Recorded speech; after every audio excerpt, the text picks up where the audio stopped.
नमस्कार दर्शक बंधु सुभद्रा योजना को नहीं आसला बड़ अपडेट। यही तारीख रे आसीबो सुभद्रार परवर्ती किस्तिर टंका लिस्ट रे अछि कि आपणकर नाम।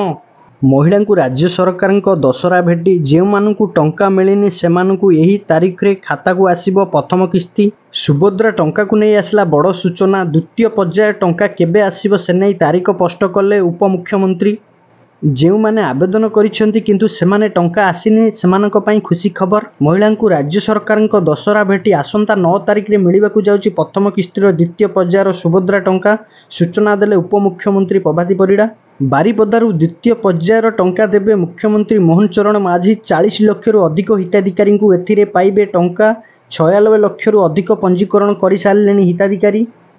सेप्टेम्बर 17 मोदी सरकार ओडिशा गस्तर आसीथिबा समय सुभद्रा योजनार शुभारंभ करथिले। एहा परे हिताधिकारी अकाउंट को प्रथम किस्ती प्रदान करा जायथिला। अनेक महिला को सुभद्रा टंका मिलिथिबा बेले अधिक महिला माननकु वर्तमान पर्यंत टंका मिली नाही। पूर्वरु राज्य सरकार दशहरा आगुरु यही टंका देबे बोली घोषणा करथिले। यही टंका केबे आसीबो से नै द्वंद्वरे थिले हिताधिकारी, किंतु वर्तमान ता स्पष्ट करा जायछि। अक्टोबर 9 रे मुख्यमंत्री निजे हाथरे हिताधिकारी को देबे सुभद्रा टंका।